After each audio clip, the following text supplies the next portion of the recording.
Tem um episódio dos Simpsons no qual o Homer descobre que ele tem um giz de cera enfiado no cérebro, que quando ele era criança ele enfiava no nariz o giz de cera e se alojou no cérebro.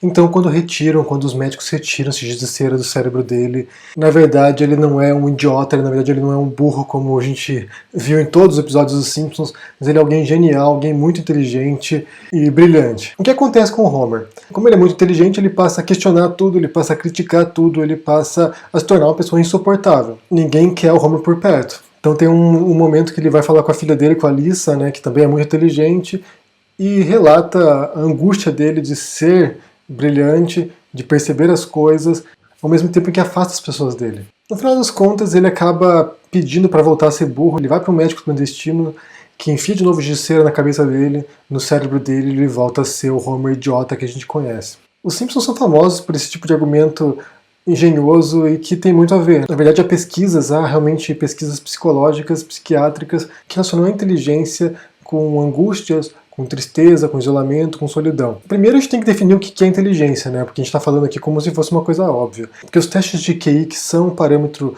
habitual, referência habitual para medir a inteligência, é um teste lógico-analítico. Então ele é um teste que vai analisar a capacidade geométrica, espacial das pessoas, numérica, um tipo de inteligência, na verdade. Não é a inteligência, mas é um tipo de inteligência específica para um determinado meio mais matemático, mais lógico.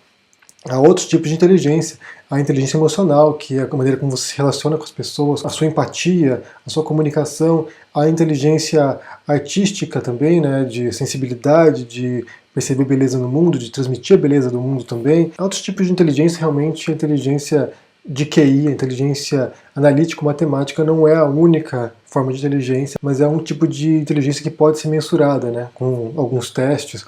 As outras são mais difíceis de se avaliar, embora eu acho os outros modos de inteligência, talvez a inteligência emocional, seja mais importante para que alguém seja mais bem sucedido na vida do que a inteligência de QI, inteligência matemática analítica. Mas a gente desconsiderar esses parâmetros, desconsiderar esses tipos diferentes, e pensar na inteligência como essa capacidade crítica, essa capacidade de analisar o mundo, relacionar as informações e elaborar uma visão complexa sobre a realidade, que talvez seja uma inteligência filosófica, vamos dizer assim, é muito fácil perceber como isso é alienante, como isso isola as pessoas e torna quem é capaz de fazer isso uma pessoa muito mais triste, muito mais angustiada. Há umas pesquisas com crianças superdotadas que analisam o que eles chamam de depressão existencial, que é quando a constatação de que a vida não tem sentido, ou que não tem um sentido absoluto, embora a vida não tenha sentido, a gente pode criar sentidos para ela, mas essa constatação de que não existe Deus, de que não existe sentido, de que a vida não tem propósito nenhum, e que embora você empreenda esforços para mudar a realidade, transformar essa realidade para um mundo melhor, todas as energias se movem no sentido contrário para evitar isso, nos levam ao obscurantismo, à ignorância. Então isso acontece nesses jovens, é que eles ficam deprimidos, mas é um tipo de inquietação existencial realmente, de ficar se indagando por quê? Por que das coisas? Esse tipo de processo, esse tipo de inquietação existencial nas pessoas normais, na maioria das pessoas, ocorre por volta dos 40 anos, que ela já viveu boa parte da vida dela, já trabalhou, já conquistou algumas coisas, e quando ela chega nessa etapa da vida, que é uma transição já para a velhice, uma transição já para uma fase final da vida, né, ela começa a indagar por que ela dedicou a vida inteira para construir esses valores vazios que realmente não têm sentido. No caso dos jovens superdotados, isso pode acontecer em torno da adolescência, mas em alguns casos extremos, até com 8, 9 anos de idade. E realmente, esse tipo de inteligência crítica, esse tipo de inteligência que leva você a questionar o mundo, a indagar a realidade, a indagar os dogmas, as crenças, as práticas humanas, o que as pessoas fazem no seu dia a dia, que, se a gente for parar para pensar, são coisas absurdas que elas fazem, são comportamentos irracionais.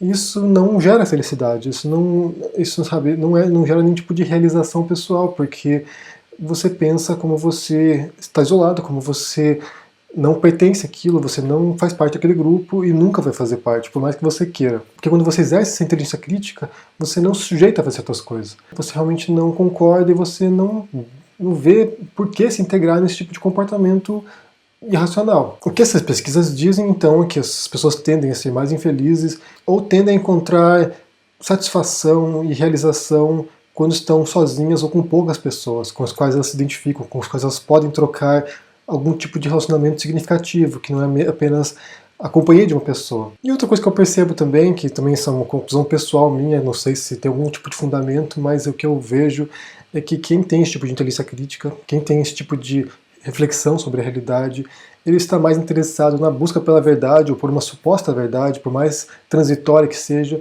do que tentar jogar o jogo da hipocrisia cotidiana. Porque a inteligência emocional, em grande parte, lida com a manipulação dos outros. Trata-se de como utilizar os sentimentos alheios, utilizar a empatia para manipular os relacionamentos.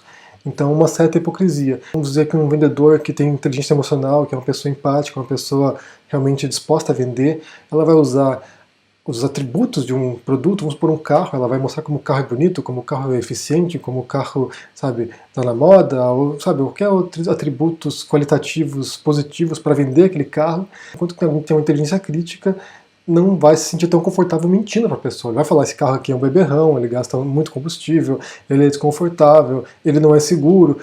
Nesse sentido, esse tipo de inteligência emocional leva a pessoa muito mais adiante nesse convívio nosso do dia a dia, que é basicamente hipócrita. As pessoas dizem o que elas não pensam, pensam aquilo que elas não dizem, elas têm morais deturpadas, a igreja diz uma coisa, mas na realidade faz outra. Então esse tipo de fissura entre o pensamento, entre o que você realmente pensa, aquilo que você realmente faz, acaba não fazendo sentido para quem se propõe esse tipo de inteligência crítica. Você não está disposto a vender os seus ideais para fazer qualquer coisa. Talvez seja por isso que os grandes cientistas, os grandes intelectuais, geralmente morrem pobres, porque eles estão mais devotados ao conhecimento, à criação de conhecimento, à produção de um tipo de conteúdo duradouro que vai transcender às vezes a própria existência deles, nossa breve existência nesse mundo, do que tentar alcançar metas de sucesso material como os grandes empresários tentam. Os grandes corretores de bolsa de valores, as pessoas que estão dispostas a realmente criar riqueza material a curto prazo, para usufruir de uma vida prazerosa, né, esbanjando, com carros, com mulheres, com apartamentos, com esse tipo de coisa, enquanto que,